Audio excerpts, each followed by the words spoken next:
Race l'avocat que je suis, il te dit rien, hein, comme j'ai la tête dure. Honnêtement, au début de tournoi, on avait 0,01% de chance de gagner la Coupe du Monde. Donc je dis pas 3%, 4%, 0,001%. On est arrivé dans le dernier carré de la Coupe du Monde.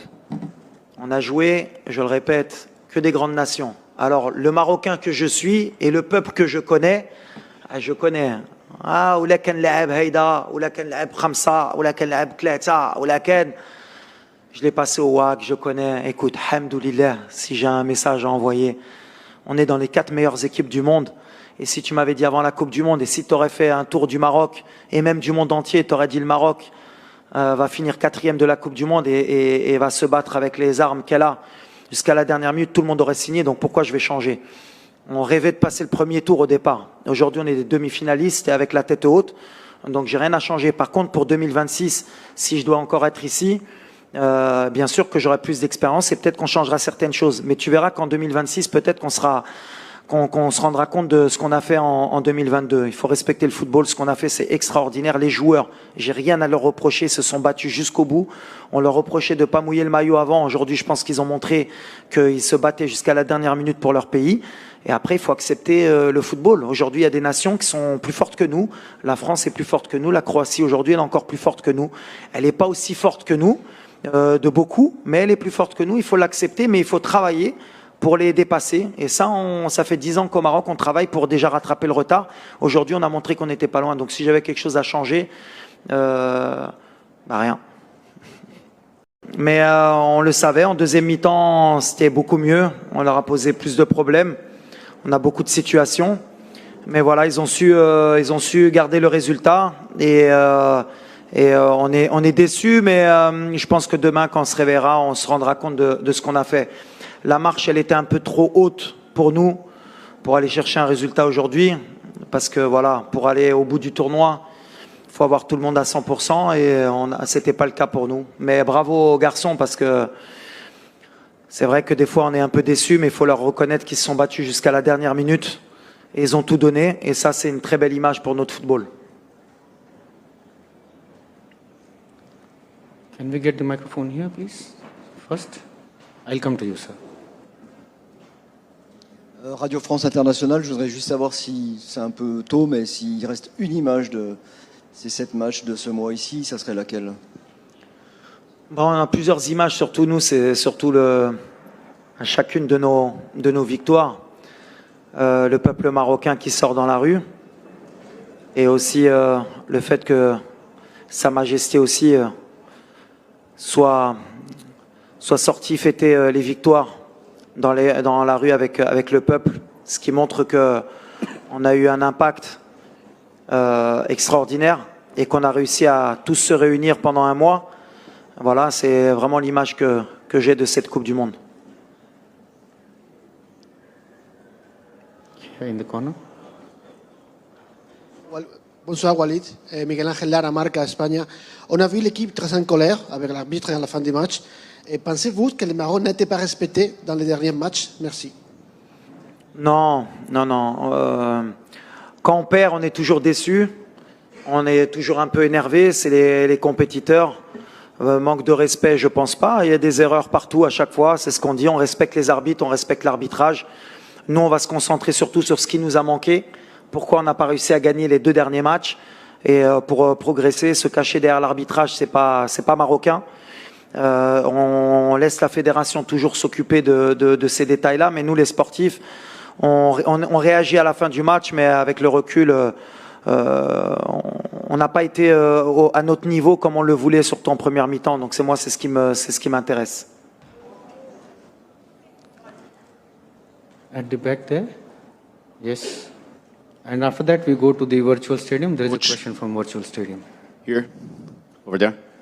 Fernando Callas from Reuters. I would like to ask you, what is the impact of the Morocco campaign and this World Cup will have on African football after all 5 teams from Africa didn't qualify from group stage in the last World Cup? So now you gave them this boost of morale. I want to know what is the impact it's going to have in African football. Thank you very much. Ben, je pense que c'est pour ça que je dis que demain, je pense qu'après la finale, on fera le bilan et on se rendra compte que la campagne du Maroc, elle a été extraordinaire. On a joué que des tops équipes. Pour nous, je pense qu'on va gagner beaucoup d'années et beaucoup d'expérience. Quand on a la chance dans le tournoi de jouer 2 fois la Croatie, qui est top 3 mondial, jouer l'Espagne, le Portugal, la France, la Belgique et le Canada, c'est extraordinaire. On a eu que des gros matchs. Je pense qu'on a montré un beau visage qu'en Afrique on travaille et qu'on commence à revenir, qu'on a appris. Et maintenant, ça ne veut pas dire qu'on sera peut-être beaucoup plus fort, mais il faudra apprendre, comme nous on a appris du Ghana en 2010 de leur quart de finale, pour passer un cap. En tout cas, l'objectif des Africains et du Maroc, c'est un jour, Inch'Allah, de gagner la Coupe du Monde. Et aujourd'hui, je pense que nous, on a appris beaucoup de la demi-finale et du match de classement. Maintenant, ça va nous mettre beaucoup plus de pression. Et ça va peut-être aussi mettre de l'émulation en Afrique pour que tout le monde espère faire le même parcours. Et tant mieux pour nous parce que voilà, on a un continent de football. Les Africains aiment le football. Et aujourd'hui, je pense que le Maroc a montré qu'on est capable et qu'on n'est pas loin. Parce que voilà, les matchs, on les a perdus sur des détails. Ça veut dire qu'aujourd'hui, la différence entre les pays européens et africains, bah, y a plus lieu d'être. Ça va jouer sur des très petits détails. Donc je pense que c'est ça qui va aider le football africain. Can we bring the microphone here in the front, second row?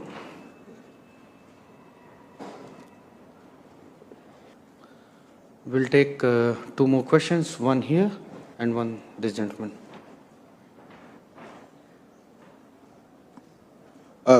Daniel from the Kenya Broadcasting Corporation. I'll ask in English. Saw a video of you 5 years ago, and this was with children at the Copa out in Morocco. What's going to be the impact for the youth of Morocco, because you've set a bar so high that it's going to, it has to be the standard now for Moroccan football?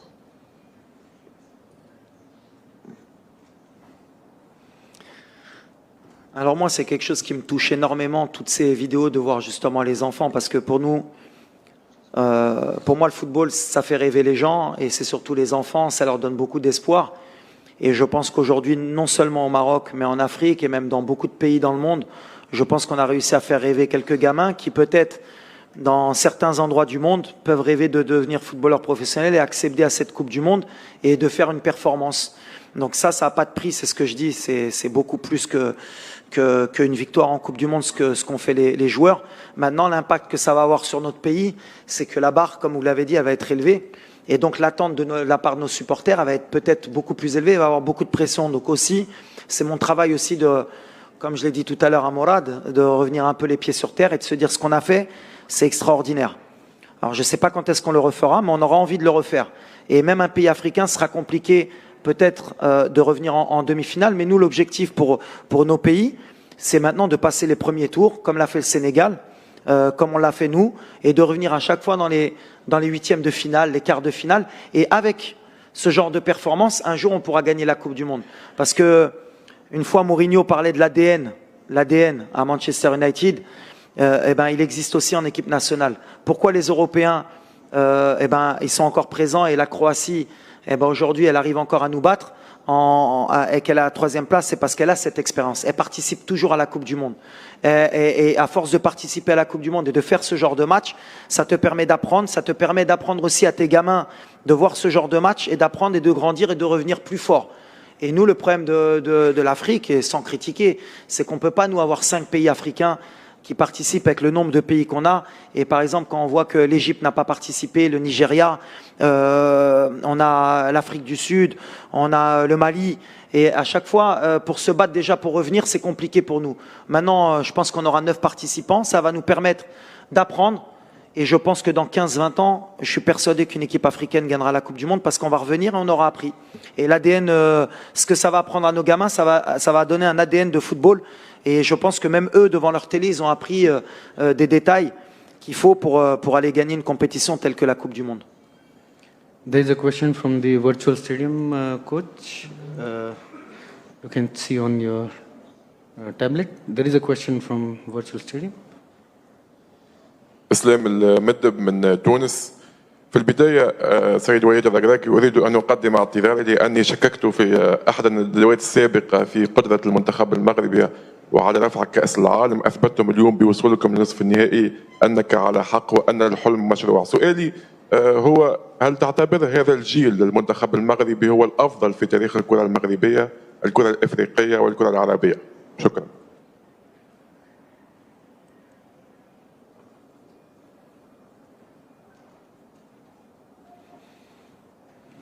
Bah, non, vous n'avez pas à vous excuser. Les doutes qu'on avait avant cette compétition, tout le monde les avait, que ce soit sur les pays africains ou sur les pays en général arabes. On a un palier à passer. Aujourd'hui, c'est bien. Mais comme j'ai dit, on n'a rien fait. Il faut bâtir sur ça. Aujourd'hui, on a juste prouvé que c'était possible. Avec du travail, avec de l'envie. Et les joueurs, ils ont donné le maximum. Mais ça doit servir d'exemple pour plus tard, que ce soit le Maroc ou un autre pays africain, reviennent plus fort, c'est ce que j'ai dit. Et cet ADN, on ne le construit pas que le Maroc pour le Maroc, on le construit nous pour notre continent. J'espère que tout le monde aura appris de cette expérience et de cette compétition pour qu'un jour, une équipe puisse réaliser le rêve de tous les Africains. Nous, on a buté en demi-finale, le Ghana avait buté en quart de finale avant, le Cameroun, le Sénégal. Mais à chaque fois, on passe des étapes et il nous faudra encore du temps pour, Inch'Allah, revenir plus fort. Mais vous n'avez pas à vous excuser parce que je pense que vous n'étiez pas le seul. Et même dans mon pays, il y avait beaucoup de gens qui ne croyaient pas. Après, voilà, nous, on s'est battus pour prouver le contraire. Et c'est pas parce qu'aujourd'hui, on a fait une demi-finale qu'on va se la raconter à dire « vous avez vu, vous aviez tort ». Non, non, on continue à travailler et on va pas s'enflammer. Après, la deuxième question, Smahlia, une site. Chino Canet. Fais-nous. Non, justement, je pense qu'on est une des meilleures générations africaines parce qu'on est en demi-finale et ça, personne ne pourra leur retirer. Mais dans le vestiaire, j'ai dit à mes joueurs, si vous voulez rentrer dans l'histoire, il faut gagner une Coupe d'Afrique. Il faut gagner une Coupe d'Afrique. Si on gagne une Coupe d'Afrique, on sera la meilleure équipe de l'histoire africaine jusqu'à ce qu'une autre équipe gagne la Coupe du Monde. Mais il faut que dans les 3-4 ans à venir, cette génération puisse gagner une Coupe d'Afrique. Et je pense que si elle la gagne, ce sera la meilleure parce qu'on va être attendu. Et donc, ce sera beaucoup plus difficile pour cette génération de gagner une Coupe d'Afrique. Mais on va travailler dur. On a 1 an pour se préparer pour la Côte d'Ivoire. Et pourquoi pas 2 ans pour voir où se passera la Coupe d'Afrique 2025. Mais comme j'ai dit à mes joueurs, avant d'être le roi dans le monde, il faut être le roi chez soi. Et d'abord, il faut dominer dans notre continent. Alors, c'est peut-être un discours un peu agressif de ma part, mais on est ambitieux et on a envie de le faire. Thank you, coach, and good luck for the future. Thank you so much et merci à tous pour votre soutien durant toute la Coupe du Monde. En tout cas, on a pris du plaisir. Et j'ai envie de dire une chose, vive l'Afrique ou Dima Maghreb.